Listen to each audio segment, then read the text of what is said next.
And so even, you know what's funny, right? I wrote down, right? They talk about the grieving process. Talk about the grieving process and the stages of grief. So what I've seen that came up a lot when I look up the stages of grief, they talk about a 5-step process, but I found one, it was an image with a 7-step process. I like that a little bit better, and I'll name them all for you, right? It just says pretty much in order, the first stage of grief being shock, disbelief, the second stage being denial, then anger, followed by bargaining, or what I would just look at as rationalizing, guilt, depression, and then the last final stage of grief being acceptance. And right, for me, I do feel like I finally reached the space of acceptance. It's funny, because we were just talking about radical self-acceptance. But I will say, like, to me, this process just is not, it's not that simple, man. Even if somebody tells you, like, there's these different stages, like, you do not have to listen to those people. You don't even have to listen to me. This is my experience I'm sharing with you. But what I'm saying is, like, it was not linear like that for me at all. Like, it's okay. Of course, number one, shock, disbelief, like, cool, I get it. And yeah, there may be even denial. I think that denial, like, that's valid. Like, very early on, it's like, like, what do you mean? Like, this is crazy. Like, I can't believe this.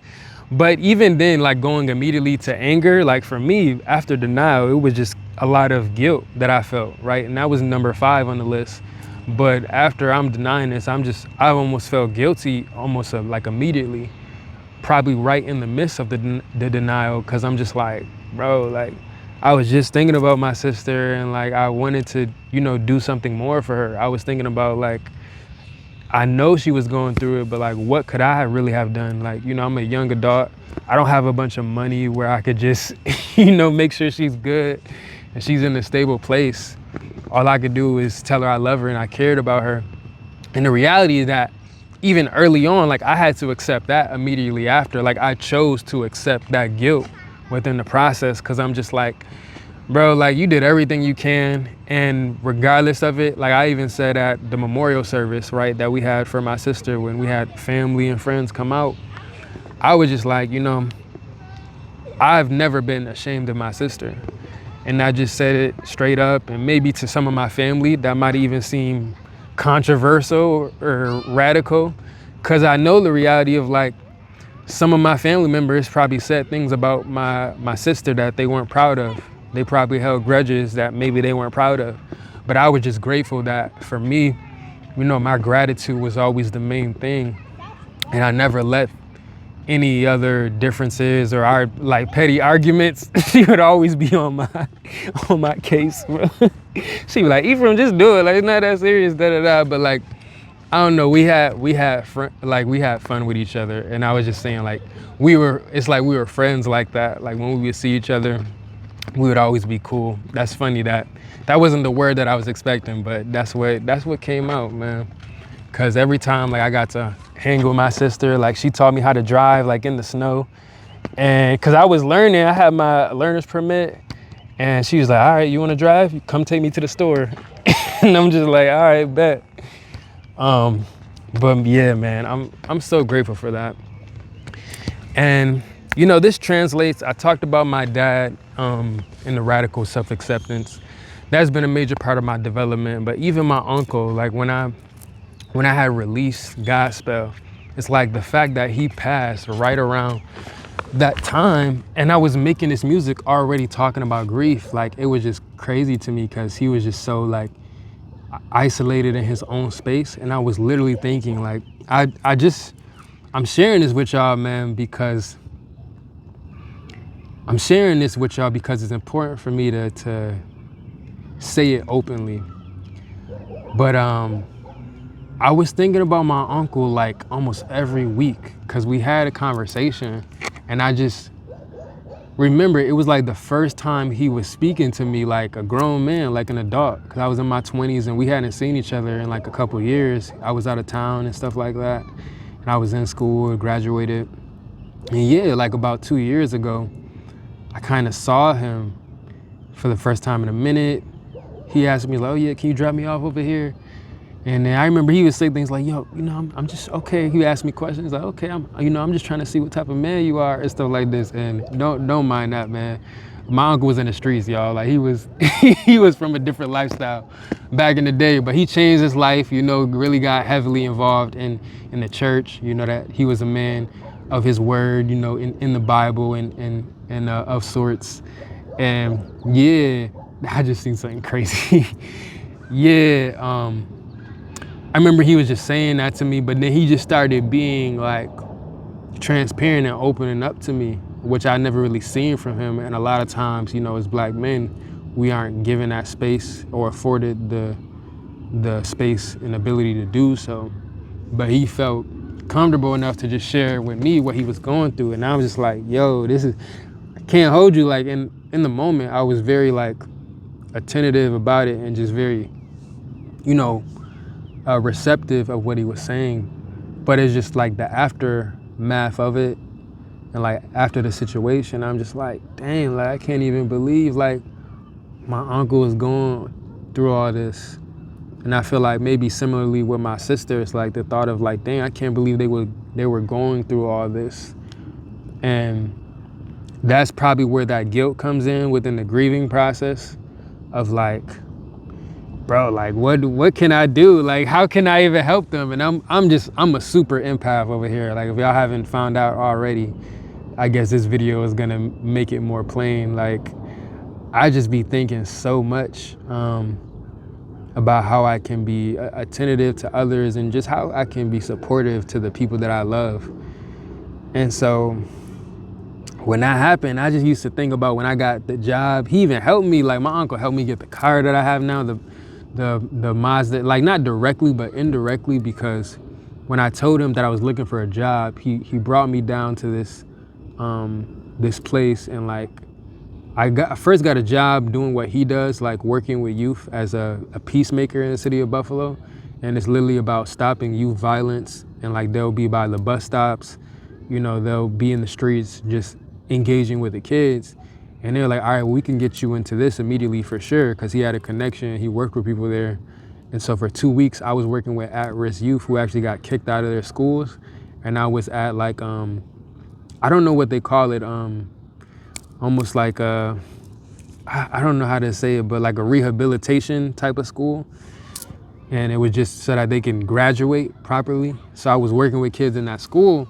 But around the time, one of the people, it was a pastor there, who he also introduced, he was like, hey, all right, talk to them. We're gonna get you in this job, but talk to him too. And they were like, oh yeah, well, we have somebody at this company, Rosina, that they make pasta and meatballs. And then he got her on the phone. She's like, all right, can you come interview on Monday? And I was like, all right. It was for meat packing, but I was like, all right, I'll come. But then lo and behold, when I came, and she was like, make sure you send over my resume. I sent over my resume. And she was like, oh, we didn't know you're an engineer. Like, we're actually looking for a manufacturing engineer. So she's like, can you come and talk to the people and interview for this role? And I was like, sure. And the rest is history. I worked that job for a year before I just became a full-time creator, because I quit the engineering job. But my uncle helped me get in that role, and it changed a lot for me, because I was able to make more money than I had ever made up until that point after graduation. I mean, just in general. And it completely helped change the trajectory of my life. And it was just simply because my uncle showed up for me, like as soon as he could, like as soon as he was aware of me, he knew that I was around, he just showed up and he was like, oh, what's going on? Like, all right, this is what we can do. And he just came with a solution. And I feel like a lot of times people underestimate the value of like having a strong male presence in your life, right? Like whether that be a father, an uncle, somebody you care about. And even when I came back to New York from Atlanta, I drove back with my nephew, because my nephew, didn't have a plane ticket on the way back. And he's like, can I ride with you? I was like, you got $25 in gas? Like, all right. but nah, I'm messing with him. But yeah, I did that, and I had him come with me, and we had a little bit of moments on the 14-hour drive. Like he probably was getting upset, and I kind of had to check him a little bit. But I'm like, at the end of the day, like, nah, like I'm his uncle, And that's the purpose of this relationship. It's not for us to always be best of friends. The point is that I'm supposed to show you what life is about and guide you in the sense of you're a young black man and this is what you're dealing with. You know, and I know that's what was done for me. So all this in this video today was to answer the question, right? Shout out Kizzo, because she's the one who brought up the question. She asked day one subscriber. She was saying, like, how do you deal with grief, like, of the family? And this is basically everything that has been, not everything. There's a ton of stuff that I scripted that I'm like, I ain't even really talked to y'all yet. But I think we're gonna kind of like leave it mostly there, because if I talk to y'all about my life, I'll be here all day. But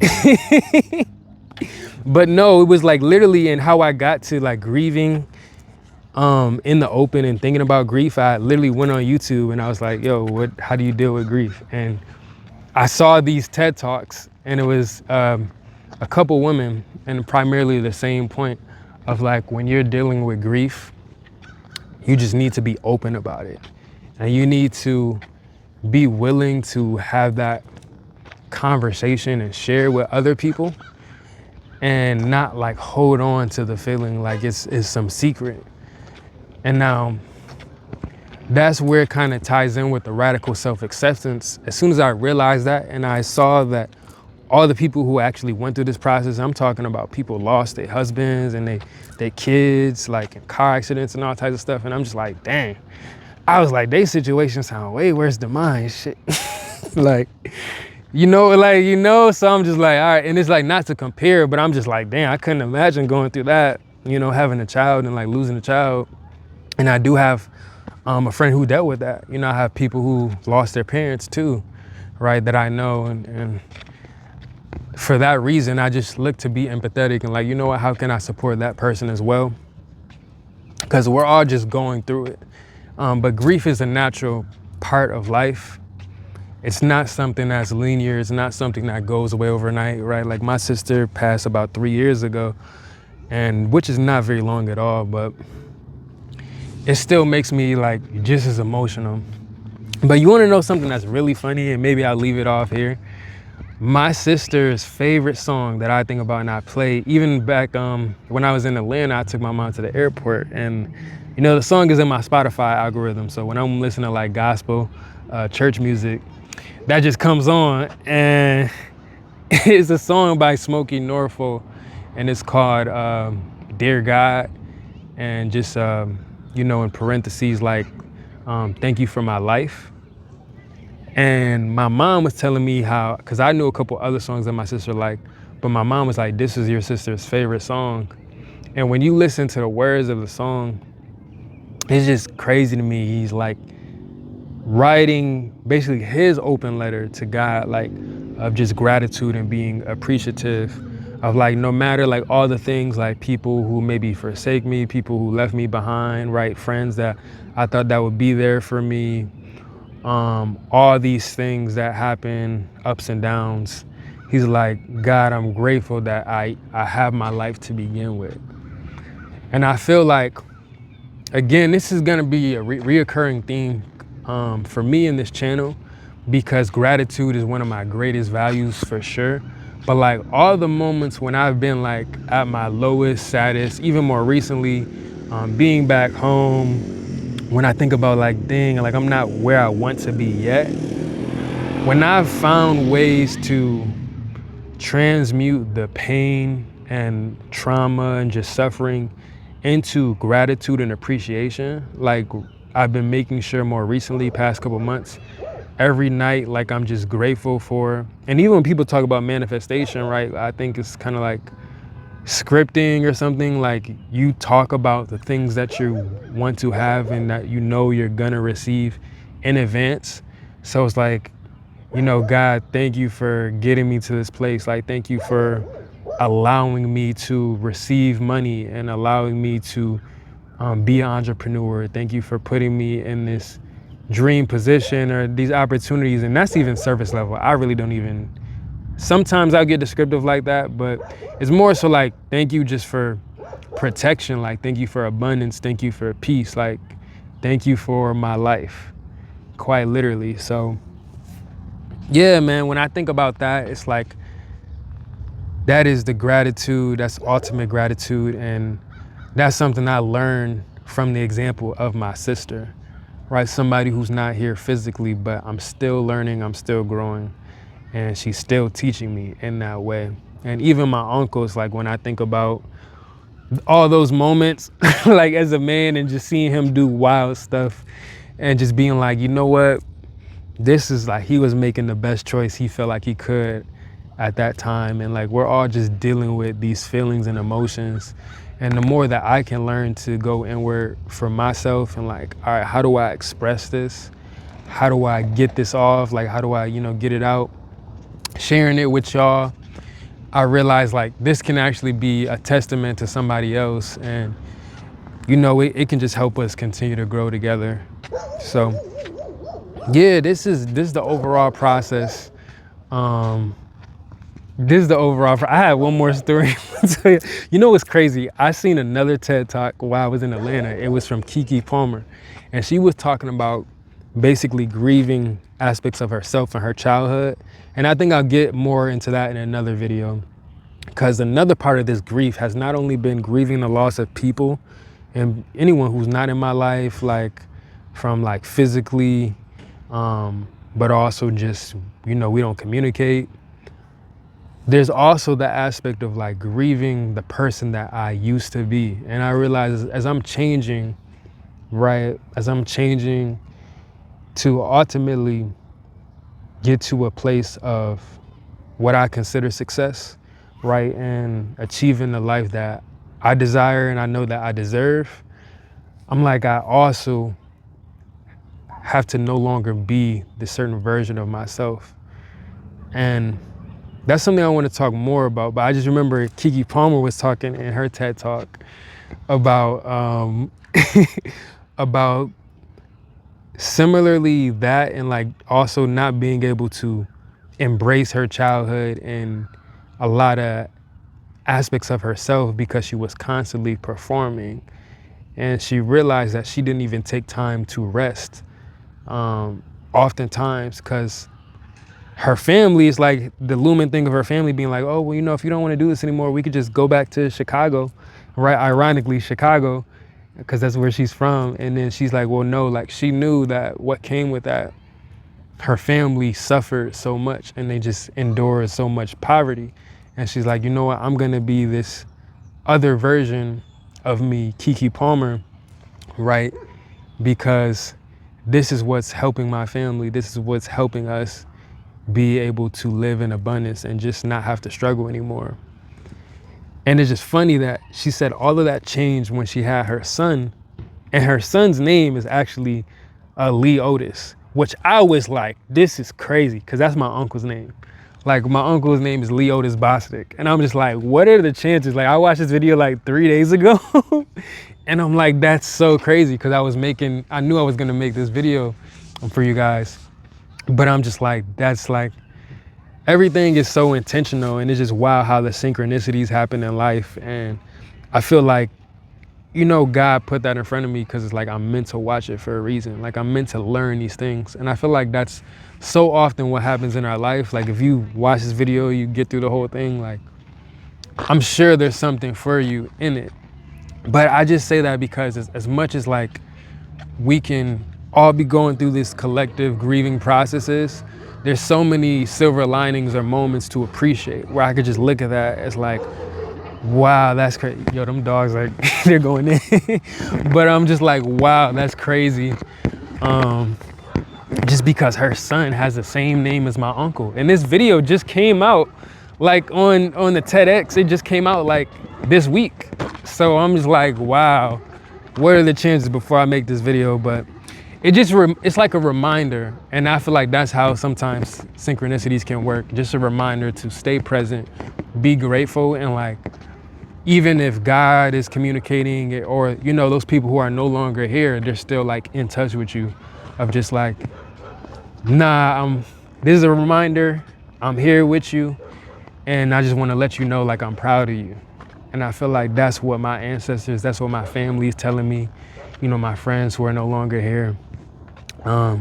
That's what God is showing me. And that's also mutually how I feel about them. Like, I'm super proud of them and everything that they've done and accomplished in this life. So yeah, now we good for real. I just had to let y'all know, because I'm like, this is incredible. Like, that's such a, it's so wild though, because that's such a old head name.